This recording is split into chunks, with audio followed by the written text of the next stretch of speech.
Hello everybody and welcome to 2015 High School Football Coaches Show. My name is Mike Martin. Joining me is the coach, Chris Wright. Chris, we have an interesting show coming up. We have Matt Zavada from KLC, that'd be Kohler Lutheran Christian. It's a co-op team. We have Scott Rice from South entering his second year, and then we got a new body on the block, Chris Zablocki, who was at Cedar Grove, Belgium, and is going to be coaching at North this year.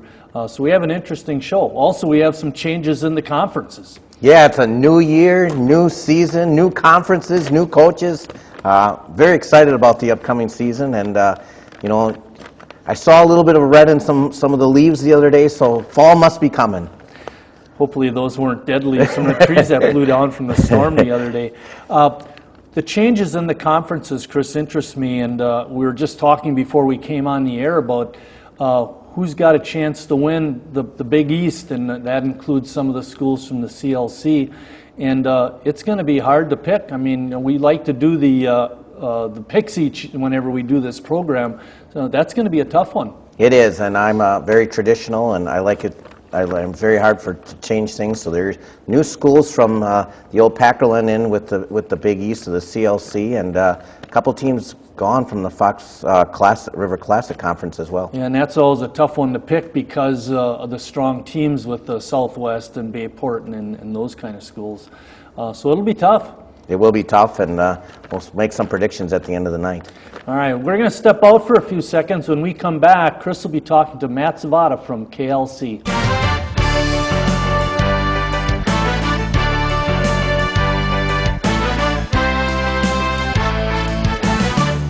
Welcome back, everybody. I'm with Coach Zavada from Kohler Lutheran and Christian. Matt, thanks so much for coming in. Let's talk a little bit about your program. Not too long ago, it almost seemed like it was non-existent. Where's your program right now? Yeah, you know, a couple years ago we dropped varsity football, and really in a step to get us where we're at right now. And I think that was a hard decision at the time, but looking at it, it was probably the best decision we ever made as far as our numbers go. Last couple of years, we've been consistently over 50 kids in our program, which is really big for a small program like us. Last year, had a great season as far as moving forward, being 4-4. And this year, I think right now, we've got a lot of hope going into this season, and the steps that we've taken up to this point, I think, are the right ones. So hopefully, we can carry out what we set forth to do. And the relationship with Lutheran and Christian still going very smoothly? It's very good, very good. It's quite amazing what we have between the three schools and what the kids do on the field and how they are off the field together as well. So yeah, it's something that is very special. And your youth programs? Great. Right now this year we've got the most kids we've had in a long time. We're close to 80 kids in our youth program, grades 5 through 8. So we're going strong there, and that's part of the reason why I think we have a lot of kids in the high school program is what's going on at the younger levels. Well, that's great to hear, Matt. Well, let's then all this work with all the youth and building up. So what are you expecting this season? Well, let's start with the offensive a little bit. What do you expect there? Yeah, we changed offenses this year a little bit, and part of the reason was the type of kids we have. In previous years, we've gone with an I, we call the wing I, primarily a running team. This year we're doing a spread pistol offense. Still a running team, but we have athletes that we want to get the ball and we want them on the field, so we're going to be throwing a little bit more on that aspect. And when I say athletes, I've got kids that are running 4.5, 4.6 40s, and we need them on the field. And that's a fun offense to run. I mean, the kids must love it. Oh, practice is great. Practice is absolutely fun. They picked it up very quickly. Probably because we have a lot of seniors on our team and kids that have game time experience. So I kept the terminology pretty close to the same. So it was an easy transition for us. Practice, we have fun with it.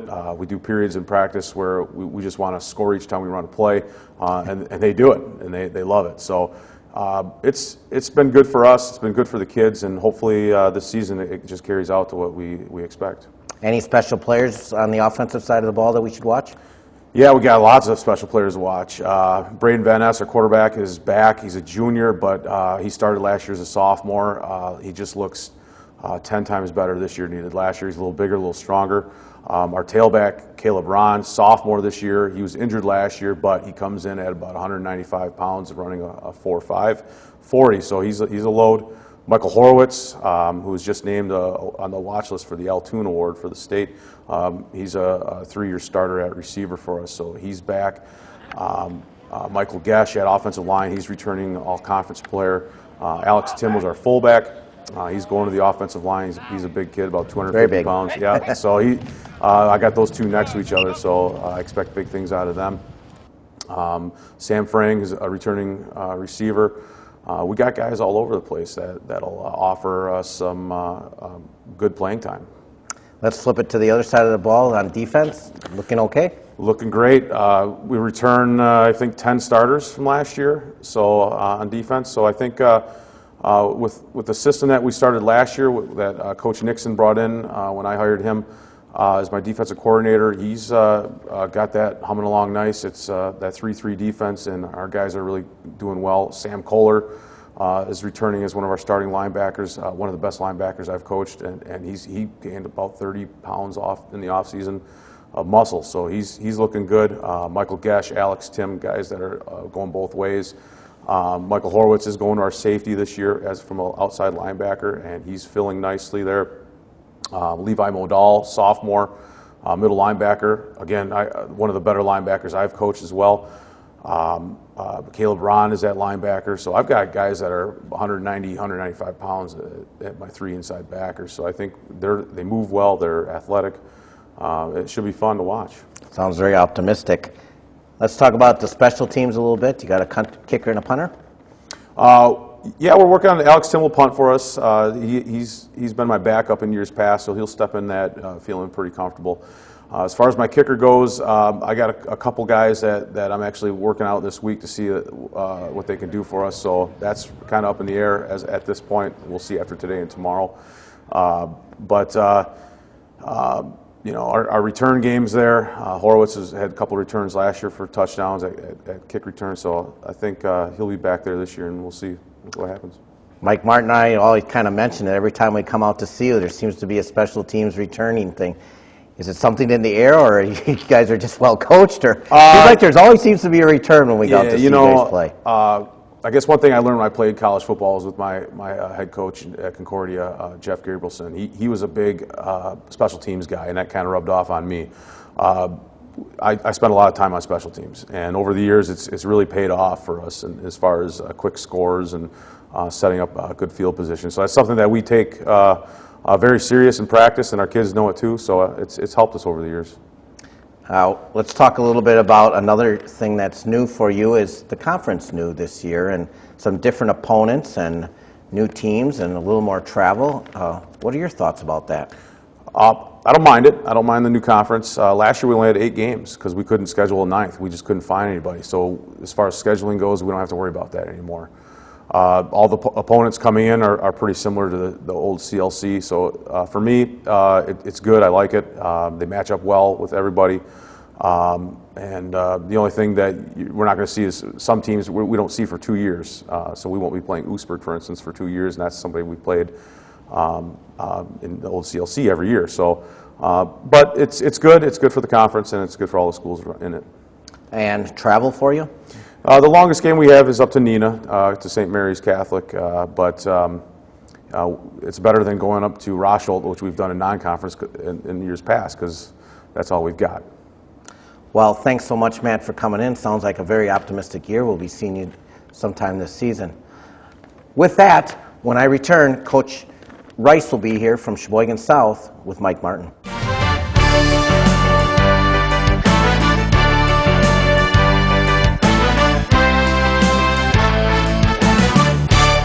Joining me is Scott Rice from South High School. Scott, thanks a lot for stopping in. Pleasure to be here.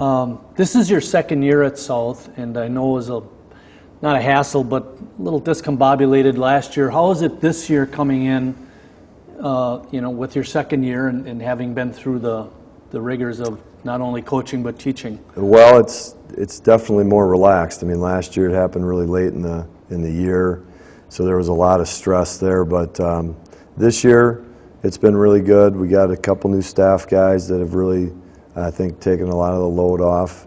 We have new freshman staff that came together late, so that part was stressful. But you know, your second year, you feel like you know people and you know the community a little better, so that's made it a lot easier. So how is it to be in that South High community, school community? We have great leadership. You know, really the whole idea with the Red Wing Way is to get kids to understand, you know, just the responsibility of doing their job and to do it the right way. So, you know, with Chris Hine as an AD and Mike Trimberger, we're in great hands.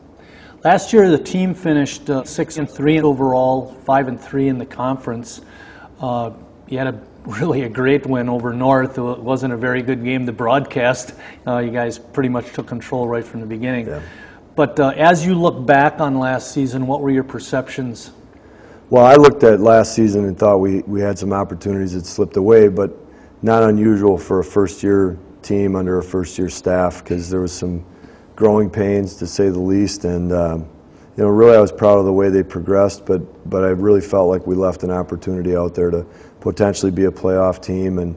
But proud of the kids. I mean, after the game we played against Manitowoc in the middle towards the end of the year, and not showing up and playing very well, and then rebounding to play really a fantastic game against Ashwaubenon, although we lost it.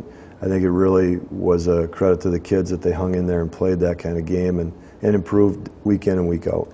If you look back at last year, if you had something you could change on a macro type thing, you know, offense, defense, what would it be that would make the team, would have made the team a better squad?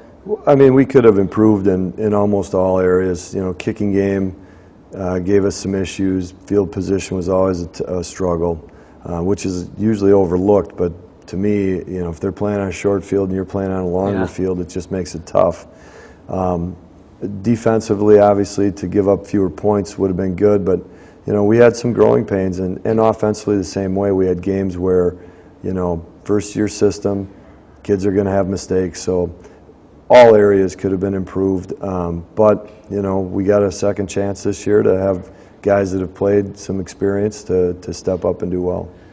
Boris Ristovojevic, that name just rolls off my tongue, was an awesome player for you last year. I mean, he was Mr. Offense. He allowed you to, you know, keep possession of the ball for longer periods of time with his great running. He's gone, but you have a couple of kids back. Tyler Ginther, the quarterback, which is always nice to have a returner in that spot. And you have your leading receiver, Mason Prunick. Those guys obviously are going to contribute. Talk a little bit about them and any other people offensively in the skill positions that we could look to.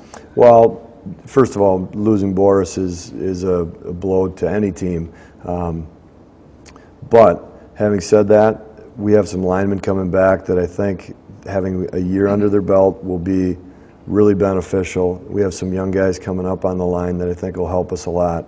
Although our numbers aren't great, our starting 11 are pretty solid kids. The skill positions, as you mentioned, are going to have to be replaced other than Mason and Tyler, and they're both excellent players and really care about the game, so that helps a lot. But we still have to have some guys step up at our receiver positions and our tailback position, but excited about what the offense can bring.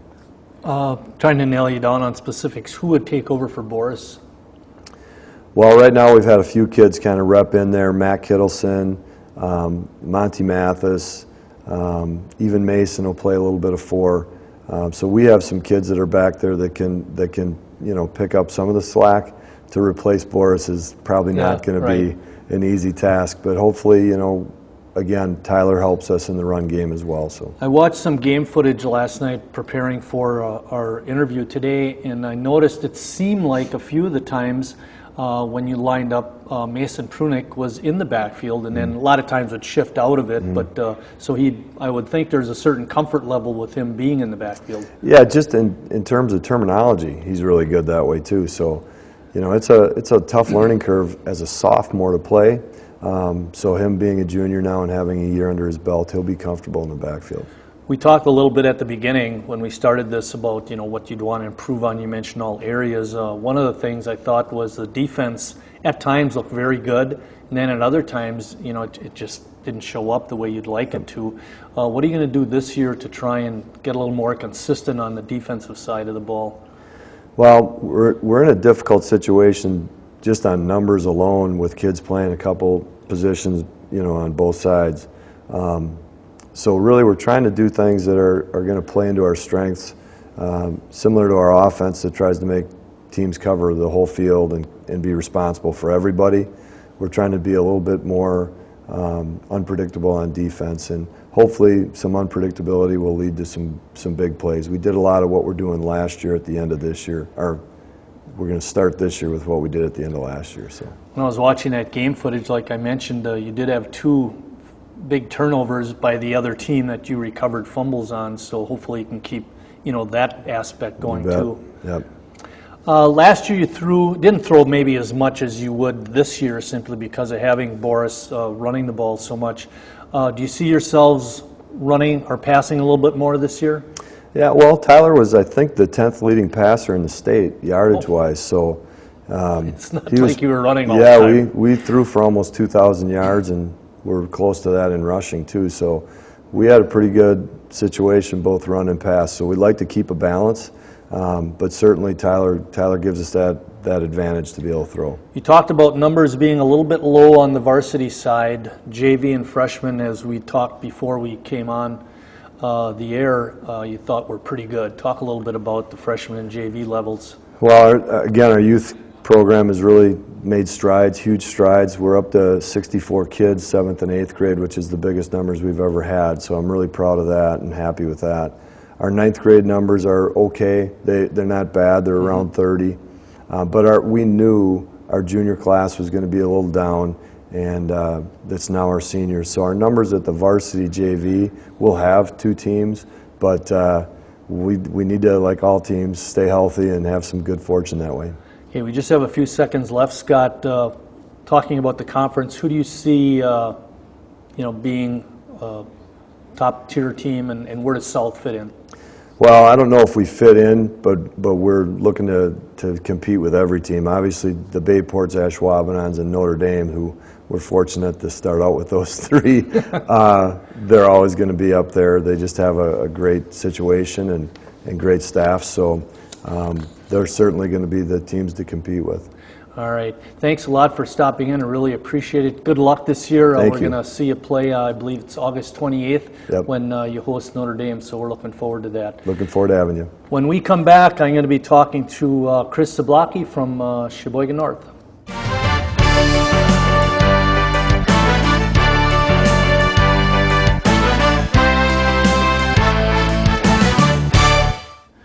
Joining me is Chris Zablocki, the new head coach at Sheboygan North. And Chris, the talk around town has been, how can a guy from a successful program like Cedar Grove, Belgium, come to a program like North where they've just struggled over the last couple of years? What's driving this decision?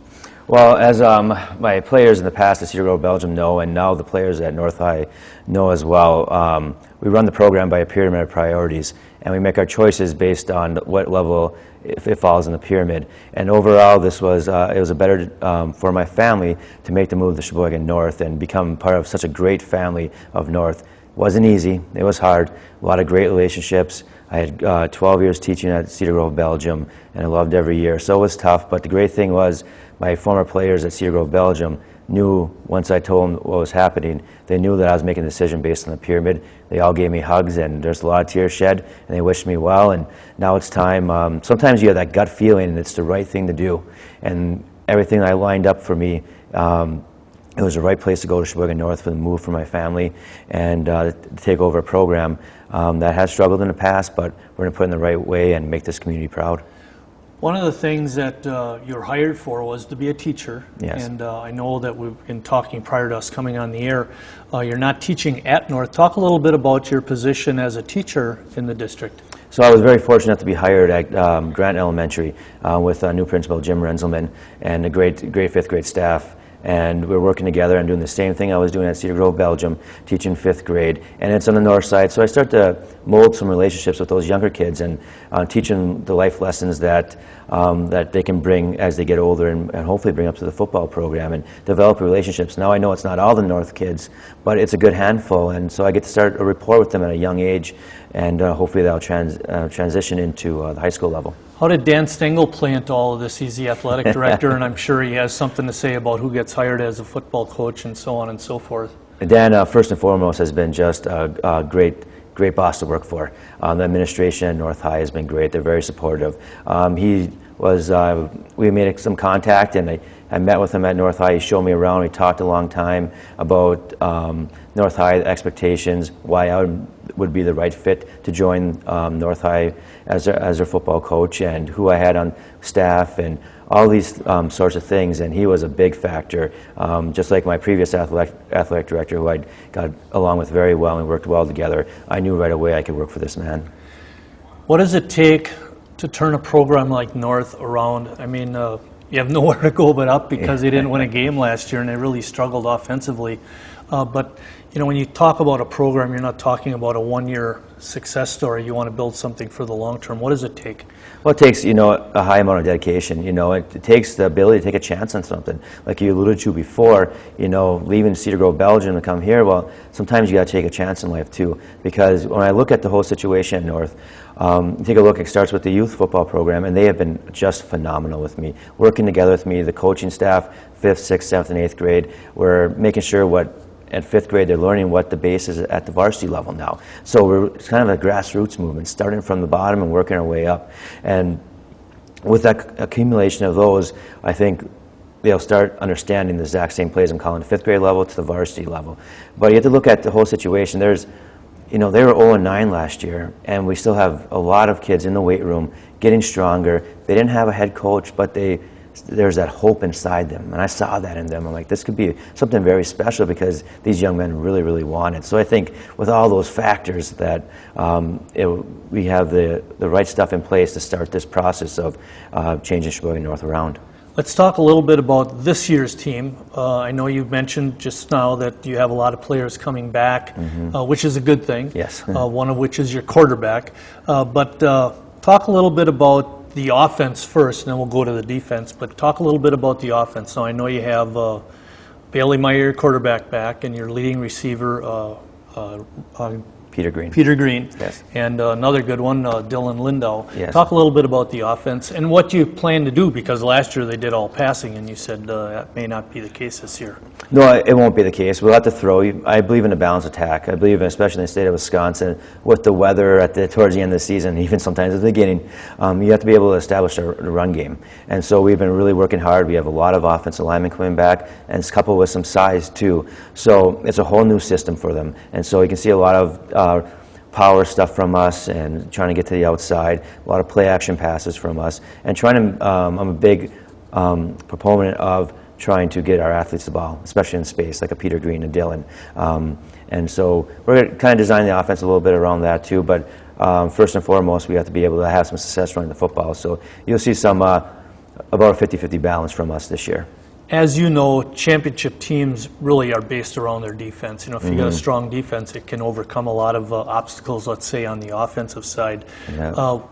What's the plan on defense? What kind of defense are you going to play? Who are some of your defensive leaders? Okay. Yes, I believe championships start with defense and special teams. Offense comes later. We're a 4-4 base defense. So 4 down linemen, 2 defense ends, 2 defense tackles, 4 linebackers, and our defense is made for our linebackers to make the plays. And it's really a whole team concept, which is our, establishing that team concept and battling for the brother next to you, like we're doing at North, to try to change the program around. And our defense fits that so well. Some of the guys, you look, we have Izzy at the defensive tackle. We have Evan Belvin, to a defensive end, doing a lot of great jobs. We have Campbell, a sophomore at the other defensive end, has really stepped up in the weight room this past year, and going to see a lot of time. Linebacker core, we see Clayton Bell at outside linebacker for us. Big kid. Big kid, yes. And then we're also looking at Ben Miller at inside linebacker as well. Secondary is led by Dylan Lindau, and doing a great job there. And we even have Hayden Herman as well, playing some secondary for us. When I was coaching, and we ran a 4-4 once in a while, but it seemed like when we ran our 4-4, a lot of times off of that we based a lot of blitzing. Would we see some of that out of your 44 defense, or is it more? We're more of a base package. We're more of everyone do their job and play together as a team. But as every great defense coordinator likes to do, they have their blitzes up their sleeves, and it'll be coming sometimes. Let's talk a little bit, because we only got about a minute left. You said the numbers were good at the JV and the freshman level, and varsity level is, that's okay. You're going to be able to compete. But I talk a little bit briefly about the lower levels. Okay, so we have over 80 players right now, and so we'll have a JV team and a freshman team, which they didn't have last year. So that's a big upside too as well for the program. And even the younger levels, we have 48 on the 8th grade team and 40 on the 7th grade team. So it's looking number-wise very promising for Sheboygan North football, and teaching the right things, the right lessons, so that we can represent this community in a great way. All right, so North football, you think, is on the upswing. I sure hope so. All right, thank you very much, Chris, for stopping in. Thanks for we having look me. forward to coming out and seeing you guys play this year. When we come back, Chris and I will wrap up this year's Coaches Show.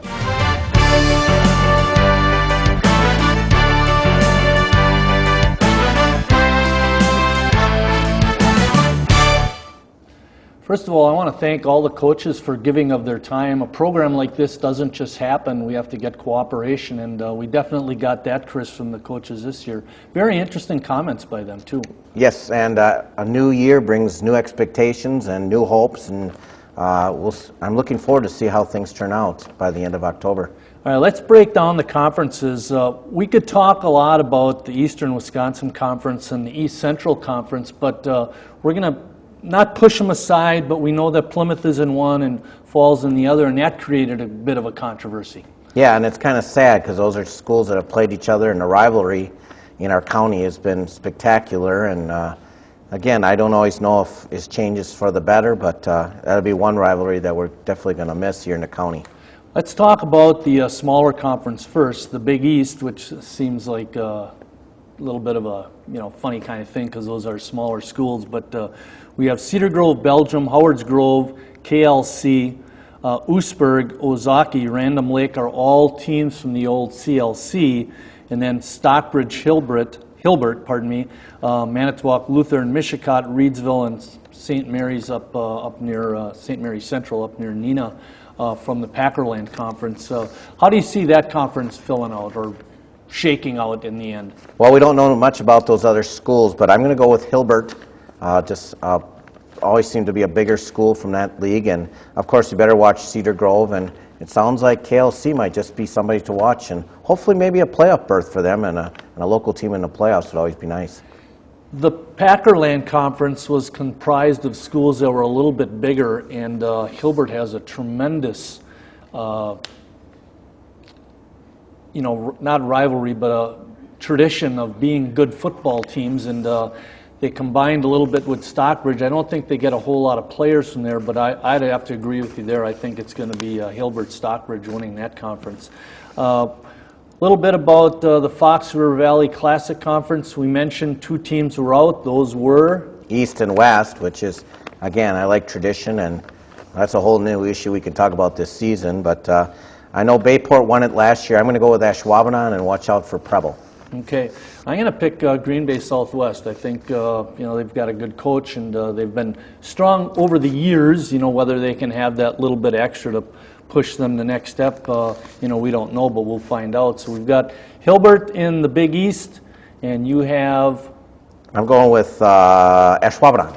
Okay, and I'm going to go with Green Bay Southwest in the Fox River Classic Conference. Again, we want to thank the coaches. Thank you, Chris, for joining in the program again this year. We look forward. Our first game will be August 28th when South hosts Notre Dame. That'll be a good game. Until then, thanks for watching, everybody, and we'll see you down the road.